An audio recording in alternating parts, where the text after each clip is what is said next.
Mahabub Nagar parliament ఎన్నికలకు సంబంధించి మరికొద్ది గంటల్లో కూడా పోలింగ్ ప్రక్రియ కొనసాగబోతుంది. ఈ నేపథ్యంలో బాయ్స్ గ్రౌండ్ స్కూల్లో కూడా పూర్తిగా ఎన్నికల సామాగ్రిని అంతా కూడా ఇక్కడ నుంచి తరలిస్తున్నారు. సిబ్బందిని అంతా కూడా అలర్ట్ చేస్తున్నారు.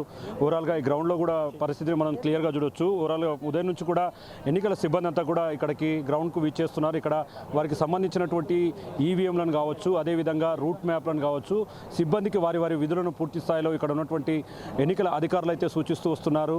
ముఖ్యంగా ఇక్కడ నుంచి ఎన్నికల సామాగ్రిని తీసుకువెళ్లే వాహనాలకు కూడా జియో ట్యాగింగ్ వ్యవస్థను కూడా ఏర్పాటు చేసినటువంటి పరిస్థితి కనిపిస్తుంది. ప్రస్తుతం ఈ యొక్క ఎన్నికలకు సంబంధించి ఎక్కడెక్కడ ఎవరెవరిని నియమించారు, ఎలాంటి ఏర్పాట్లు చేస్తున్నారు అనేది ప్రస్తుతం మనతో ఏర్ఓ నవీన్ ఉన్నారు. ఆయనతో కూడా మాట్లాడదాం. సార్ చెప్పండి సార్, అంటే మహబూబ్ నగర్ పార్లమెంటుకు సంబంధించి ఎట్లాంటి ఏర్పాట్లు చేశారు, ఈ సామాగ్రి అంతా ఎలా తరలిస్తున్నారు? గుడ్ మార్నింగ్ అండి. నా పేరు నవీన్. నేను ఏఆర్ఓ 74 మహబూబ్ నగర్ అసెంబ్లీ సెగ్మెంట్లో ఏఆర్ఓగా విధులు నిర్వహిస్తున్నాను. యాక్చువల్గా మన దగ్గర 275 పోలింగ్ స్టేషన్స్ ఉన్నాయి. 275 polling stations 76 polling stations critical polling స్టేషన్స్గా ఐడెంటిఫై చేసినాం. ఈచ్ క్రిటికల్ పోలింగ్ స్టేషన్ లొకేషన్లో ఒక micro observer plus web casting ఒకటి కెమెరా పోలింగ్ స్టేషన్ లోపల ఒకటి and outside of the polling station కూడా ఒక వెబ్ కెమెరా పెట్టాం. ఆల్రెడీ మనం దగ్గర 343 వెబ్ కెమెరాస్ టోటల్ 275 పోలింగ్ స్టేషన్స్లో అరేంజ్ చేశాము అండ్ 28 వీడియో కెమెరాస్ కూడా అరేంజ్ చేశాము. ఇక్కడ ఉన్న సిబ్బంది అంతా ఇప్పుడు డిస్ట్రిబ్యూషన్ సెంటర్కి వచ్చింది. వాళ్ళ material as per ECI instructions ప్రకారం మన వాళ్ళ సిబ్బందికి వాళ్ళ మెటీరియల్ అందజేసి కన్సర్న్డ్ బస్సెస్లో వాళ్ళని పోలింగ్ స్టేషన్ తరలిస్తాము. పోలింగ్ స్టేషన్స్లో కూడా every arrangement has been made. మన అర్బన్లో వచ్చి కమిషనర్ మన Mahabubnagar sir incharge and రూరల్లో 2 ఎంపీడీఓస్ ఇన్ఛార్జ్. వాళ్ళ అరేంజ్మెంట్స్ కూడా ఆల్ ఫెసిలిటీస్ ఆఫ్ ఏఎంఎఫ్ కానీ అన్ని హయ్యర్ లెవెల్ అన్నీ చూసుకున్నాము. No issue with the polling stations. So we are already ready for the elections and మన పబ్లిక్ కూడా ఆల్రెడీ ఎవరైతే విధులకు ఎవరైతే కేటాయించిందో వాళ్ళందరూ కూడా ఇప్పుడు రిపోర్ట్ చేస్తున్నారు. సార్ ఇంకో విషయం, అంటే పోలింగ్ సమయంలో ఈవీఎంలకు మొరాయింపు కావచ్చు, కొన్ని ఎక్కడైనా టెక్నికల్ సమస్యలు వస్తే వాటిని ఎట్లా క్లియర్ చేయబోతున్నారు?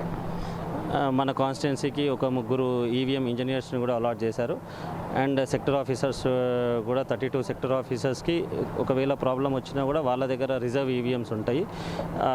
యాజ్ పర్ ఈసీఐ నార్మ్స్ ప్రకారం ఒకవేళ వాళ్ళు చేంజ్ చేసే అవసరం వస్తే వాళ్ళు అది చేంజ్ చేసేసి ఈసీఐ ఇన్స్ట్రక్షన్స్ ప్రకారం వాళ్ళు చేంజ్ చేసి పెట్టుకుంటారు. దాంట్లో ఏమి ఇష్యూస్ ఏమి ఉండవు. అంటే ఇక సార్ మేజర్గా ఇప్పుడు ఇక్కడ నుంచి వెళ్ళే వారికి అక్కడ ఓవరాల్గా ఎక్కడైతే పోలింగ్ స్టేషన్స్ ఉన్నాయో ఓవరాల్గా అక్కడ ఏర్పాట్లు కంప్లీట్ అయ్యాయా? అక్కడికి వెళ్ళాక ఇక్కడ నుంచి తీసుకువెళ్తున్న సామాగ్రిని రేపు పోలింగ్ ముగిశాక అంటే మళ్ళీ తిరిగి ఇక్కడికి చేర్చడం కానీ అట్లాంటి విషయంలో ఎట్లాంటి భద్రతలు తీసుకున్నారు? ఎవ్రీ పోలింగ్ స్టేషన్స్కి ఆల్రెడీ వెహికల్స్కి కంపల్సరీ జియో ట్యాగింగ్ ఉంటుంది. ఫర్ సెక్టర్ ఆఫీసర్స్కి కూడా జియో ట్యాగింగ్ ఉంది అండ్ బస్సెస్ కూడా ఉంటుంది జియో ట్యాగింగ్. అక్కడికి వెళ్ళిన తర్వాత కూడా వాళ్ళ ఈచ్ పోలీస్ ఆఫీసర్ కూడా వాళ్ళకు ఆల్రెడీ అలాట్ చేసినాం ఈచ్ పోలింగ్ స్టేషన్స్కి. ఇంకా క్రిటికల్ పోలింగ్ స్టేషన్స్కి ఇంకా పోలీస్ ఫోర్స్ ఎక్కువ ఉంటుంది. దాంతో ఏమి ఇష్యూస్ లేవు. అక్కడ ఆల్రెడీ అన్ని అరేంజ్మెంట్స్ అవి బిన్ మేడ్. గతంలో పోలిస్తే ఈసారి 7 గంటల నుంచే పోలింగ్ ప్రక్రియ ప్రారంభమవుతుంది. సాయంత్రం 6 వరకు కూడా, అంటే లోపల పోలింగ్ స్టేషన్లో ఉన్న వారికి కూడా చివరి వరకు అట్లాంటి టోకెన్ సిస్టమ్ వ్యవస్థను కూడా ఈసారి తీసుకొస్తున్నట్టు తెలుస్తుంది. అది ఏ విధంగా ఉండబోతుంది? ప్రతిసారి ఈ టోకెన్ వ్యవస్థ ఉంటుంది. అంటే 6 లోపల వాళ్ళు యాక్చువల్గా లైన్ లోపల ఉన్నప్పుడు వాళ్ళని ఆల్రెడీ రిసీవ్ చేసుకుని ఆ 6 o'clock ఫస్ట్ నెంబర్ నుంచి నెంబర్ వైజ్ ఆ చిట్టి ఇచ్చుకుంటూ వస్తారు. నెంబర్ వైజ్ చిట్ 1 to ఎంతమంది ఉన్నారో లైన్లో వాళ్ళకందరూ చిట్ చేస్తారు. చిట్ చేయించి వాళ్ళందరితోటి కూడా ఆల్రెడీ పోలింగ్ చేసుకొని మన రిసెప్షన్ సెంటర్ ఇక్కడికి వస్తారు. చూస్తున్నాం మొత్తంగా అయితే ఇక్కడికి వచ్చే ఈ యొక్క సిబ్బందికి అంతా కూడా పోలింగ్కు సంబంధించినటువంటి ఈవీఎంల మిషన్ల తరలింపు వ్యవస్థలు కావచ్చు, అక్కడికి పోలింగ్ కేంద్రాల దగ్గరికి వెళ్ళే క్రమంలో కూడా వారికి ఎట్లాంటి ఇబ్బందులు తలెత్తకుండా చూస్తున్నారు. ముఖ్యంగా ఈవీఎంల మిషన్లో వచ్చే సమస్యలను గుర్తించి వెంటనే క్లియర్ చేయడానికి టెక్నీషియన్స్ ఉంటారు. ముఖ్యంగా మేజర్గా ఈ బస్సులకు సంబంధించి జియో ట్యాగింగ్ వ్యవస్థను కూడా ఏర్పాటు చేశారు. ఇక్కడ నుంచి తీసుకెళ్ళినటువంటి ఈవీఎం మిషన్లు కావచ్చు, సామాగ్రి కావచ్చు, ఇదంతా కూడా తిరిగి ఇక్కడికి తెచ్చేంత వరకు కూడా చాలా కట్టుదిట్టమైనటువంటి భద్రత మధ్య ఏర్పాటు చేశామని చెప్తున్నారు. ఇక సాయంత్రం 6 గంటల వరకు, 6 గంటల అంటే ఎప్పుడైతే సమయం ముగుస్తుందో ఆ లోపల పోలింగ్ కేంద్రంలో ఉన్న వారికి టోకెన్ సిస్టమ్ ద్వారా ఇస్తారు. దాన్ని బట్టి లోపల ఉన్నవంతా కూడా ఓటు హక్కును వినియోగించుకునేందుకైతే సర్వం సిద్ధం చేశామని చెప్పి కూడా ఇక్కడ ఏఆర్ఓగా ఉన్నటువంటి నవీన్ చెప్తున్నటువంటి పరిస్థితి కనిపిస్తుంది.